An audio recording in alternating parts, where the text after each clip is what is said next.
These are my top 10 tips to make you a better Arena Breakout Infinite player.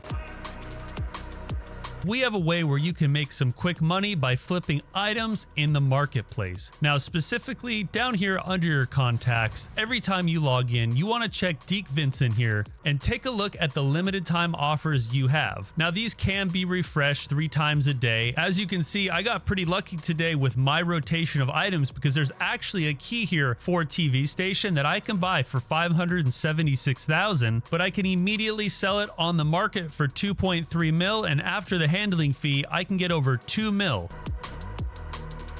Next up, there's a third-party interactive map that I highly recommend keeping up on a second monitor to quickly reference while you're playing. I'll put the link in the description down below if you want to check it out. With this map, you're able to see spawn points, extract locations, loot locations, names of different areas, and so much more. For example, if you spawn here at the warehouses on farm, we can see that one of the other closest spawn points is right down this way in the southeast village. Knowing this, you already have an idea of where a player or squad might come from, and you can potentially get an early game kill. So I highly recommend checking it out.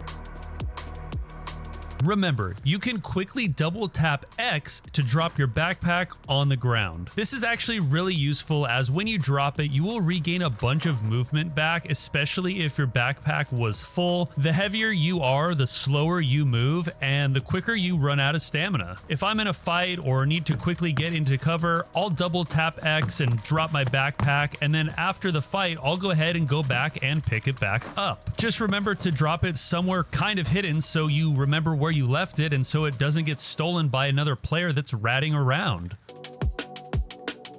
Alright, next up, when it comes to looting, you can actually decide what gets searched first. As you can see, if I do nothing, it's just going to start searching in order from pretty much pockets, chest rig, and then backpack. But to make this more efficient, when you immediately go to search, click on the part you want to search. I'm going to click backpack and it's going to skip these two, and then I'll click the rig and it'll immediately start searching the rig. This can be very helpful as usually people put the best loot that they find in their backpack versus their rig. So sometimes if you're in a hurry, check the backpack first, see if there's anything good, and then if you have time and it's safe, search the rest of that player. I'm gonna cut in right here because I just remembered 2 binds you have to set, one on your keyboard and one on your mouse. That's gonna make your life so much easier while playing. While you're in your settings, head over to control and scroll all the way down until you find use weapons and equipment, and under check magazine, set this to your reload button but set it on a double click option. This way, when you tap R to reload one time, you'll reload just like normal, but if you quickly press R twice in a row, you'll take the mag out, check it, and you'll know about how much ammo you have in your gun. Now from here, scroll down just a little bit more until you find quick reload and reload wheel. And this is going to allow you to quickly reload magazines that are empty or top them back off with ammo you already have in your rig or your backpack.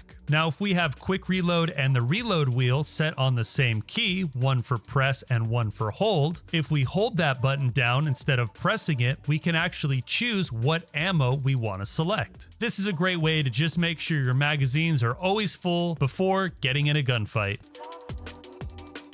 Next up, remember, the biggest advantage you have in this game is stealth and positioning. The more you take your time and stay aware of your surroundings, the more successful you will be in each raid. Knowing when to engage or when to wait and hide can make a huge difference. You have plenty of time in each raid to work on your objectives or your missions or to get loot, so don't just run around aimlessly like you're playing Call of Duty. Think about what you're doing and why, and don't put yourself or your team in a bad situation by just trying to run in a building alone only to get downed and make it harder for your team to succeed. You can win a lot more fights if you simply just let the enemy players or enemy teams get impatient and start panicking or running out in the open or wasting utility, and they'll often put themselves in a bad position due to their ego, and as a result, you can get an easy kill due to their mistakes. You can easily wipe a full squad as a solo player with the right positioning and plan. Move around methodically, listen for enemies, get yourself in a good position, only shoot when you absolutely have to, and I bet your extraction rate will go way up.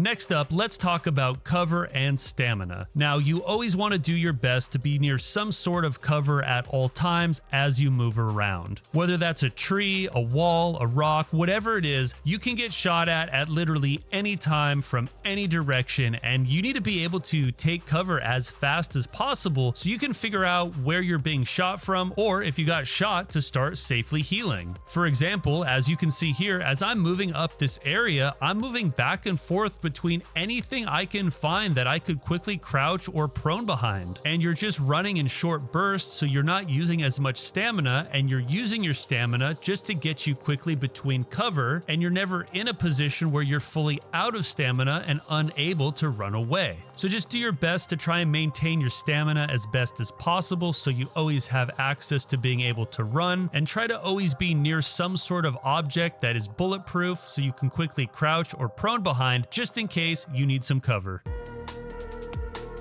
Now, if you're watching this video, I'm assuming you're a new player, or maybe you just hit level 20 or 30. In either case, you're probably playing on normal mode where your gear cap value is at 450,000. Well, there's actually a way you can bring in better gear and equipment, but still keep your equipment value under that 450k threshold. Taking a look at our current setup, we can see its value is 542,000. Well, let's take a look at how we can keep this exact same setup, but lower the overall equipment value to be under 450,000. If we take a look at our headgear, this 56k helicopter helmet, it's worth around 120,000, and if we look for it on the market, it's currently selling for 148,000. However, if we go ahead and go back to the listing, go up here to where it says new, we can actually select new, like new, or worn. As you can see, the price has updated for a new one to 157,000. If we go to like new, it's 90,000, and if we go to worn, it's 80,000. The only difference here is its durability. As you can see, a brand new one is 50 of 50, a like new one is 42 of 50, and a worn one is 35 of 50. But this helmet is still very usable, and if we go ahead and purchase this for 83,000, and then we go back and equip it, we can see we've actually lowered our overall equipment value by a good amount. We can do the exact same thing with our body armor. We can get 60 of 70 for 110,000, or under worn, we get 49 of 70 for 108,000. So if we purchase this and equip it, our total equipment value is now 187,000. We can also do the same thing with our weapon setup. As you can see, once we equip our weapon, our equipment value is now 510,000, and that's because our gun, this M110,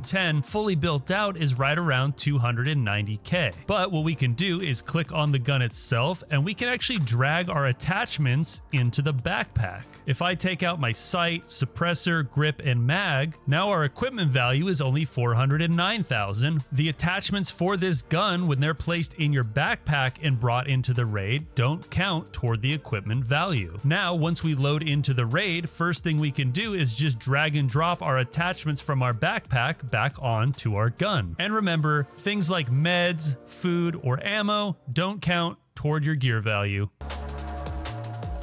We want to hop into our settings and make a few adjustments here that will really help us out with making the game look and feel a bit better. We want to head into our settings, and under the game tab and universal, we want to look for focal point and go ahead and turn that on. This will give us a nice small white dot in the center of our screen, so we have a better idea of where we're actually aiming our gun, even if we're not ADS'd. This of course can also help when hip firing certain guns, as this center dot is essentially acting like a crosshair. Of course, this isn't perfectly accurate, but it is going to give you a really good idea of where your gun is going to be aiming once you start aiming down sights. Now, right above focal point, we can see border brightness settings, and I recommend switching this to high. And as you can see on the sample image here, when it's on high, things that are lootable are now going to be in a brighter white outline, so it's going to be easier for you to see them. Now, moving forward under the image tab or your graphics settings, I'm not going to talk too much about this because because everybody's computers and graphics cards are different. However, I quickly want to say, if you use windowed full screen, you might have a small bump in performance if you need it. And down here under detailed settings, give these a try, see how they work for you. I've found that this is a really good balance of visual quality and performance. Take a look at how the game looks with these exact settings. Everything's very clear,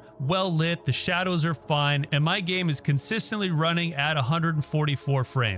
Now for comparison, this is what the game looks like on maxed out settings. Honestly, it doesn't seem that much better to me, and in a game like this, I'm prioritizing performance over quality. So feel free to give these settings a try and let me know if it makes a difference for you. All right, now let's head over to the post-processing tab, and this is where we can kind of fine-tune our image and how the game's gonna look. Now, of course, some of these will need a little bit of adjusting because everybody has a different monitor, but the goal here is to make your game look pretty nice in these little sample images. What we're really trying to do here is try to be able to see into these shadows, as that's going to make the biggest difference when it comes to helping you see enemies that might be hiding. For example, taking a look at the contrast here, I have mine set at 0.50, and if you look in these trees right here, you can actually see in them pretty well. But if I had my contrast all the way to the right at 2, these shadows here get a bit darker, which means it's going to be harder to see enemies that might be hiding in there. So play around with these settings, your contrast,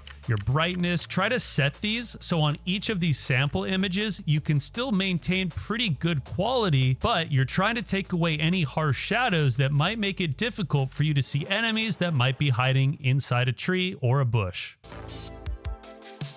Alright, next up, when it comes to setting up your loadout, you will often want to prioritize the following things in this order. First, let's start with our headgear. This is the most important piece of gear, as you can actually take a decent amount of body and limb damage and just heal up, but if you take one headshot, you probably will be dead instantly. So grab yourself a decent helmet and don't forget to add the face shield. In my opinion, the best helmet for price is the KSS2 Tactical with the DK8 mask. For right around 100,000, you're getting a level 4 helmet with face shield that also protects your ears. More importantly, this helmet also leaves room to put on a headset like the Commander's or the GS2. Now, we'll actually talk about headsets and sound in our next tip, but going forward, let's take a look at the next most important piece of gear, which is your body armor. So if you're playing normals, I'm actually going to recommend the HTAC or the PCA 350. Personally, given the two choices, I'd grab the PCA because of its durability rating for only a few thousand more.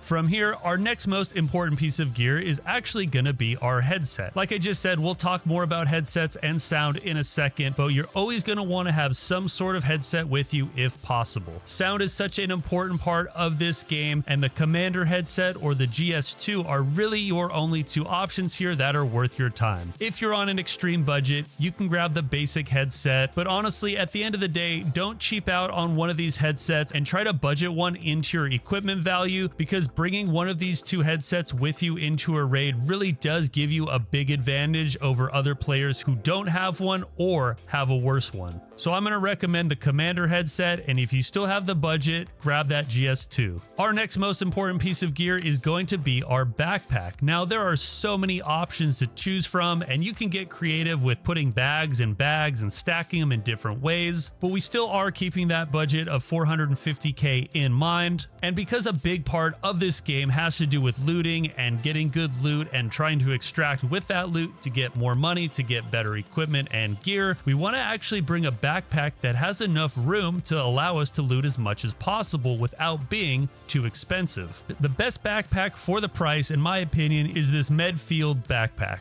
For only 77,000, we're getting a backpack with 28 slots. You can also see how small of a profile it is on our player model, which does actually come into play. Having one of these giant backpacks actually can make it easier for enemies to see you. So this Medfield bag for only 77,000 offers more than enough space for pretty much anything you're gonna find in a normal raid. Moving on from backpacks, our next most important piece of gear is our chest rig. Now again, there's a lot of options here. However, I only ever use the BH rig. One, because the price is only $2,300, and two, it has enough room for your essentials without going overboard. If I was to spend $100,000 on a chest rig, I'm really not getting that many more slots. Even some of the smaller ones like the RAP, which is still a good rig for $34,000, I can save $30,000 and I'm only losing a couple slots to where I can't justify the price of any of these other rigs.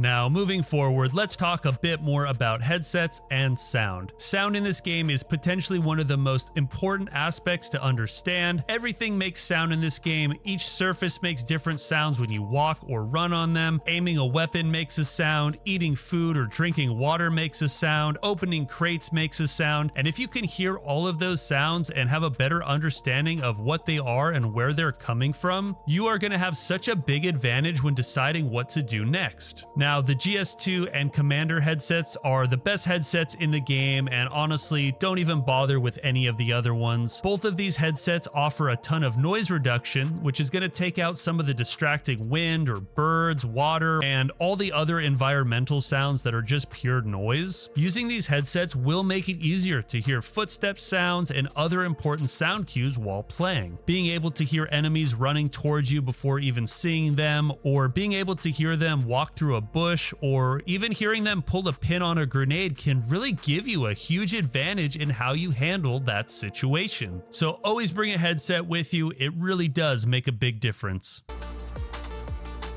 Remember, when you heal yourself, you will lose a bit of hydration, and the more you have to heal, the quicker your hydration goes down. Now, there are a variety of different beverages in the game to help you restore that hydration. However, I highly recommend always bringing in one orange juice in every single raid, as it's giving 50 hydration and 5 energy, and it only takes up 1 inventory slot. It also has an enable time or a use time of only 5.5 seconds. And while we're on the topic of food and drink, when it comes to food, I personally don't bring in any food, as you can often find it in the raid, just like with beverages. And once you make your way into your stronghold and upgrade your living area to level 2, you actually get a 30% reduction in energy and hydration consumption, which means eventually you'll get to the point you don't even need to bring in beverages or food into the raids to recover that. You're only bringing in hydration or using hydration after you've healed. But as for food, if you need to bring in something, bring in the canned carp, as it's going to restore 30 energy and it actually gives hydration.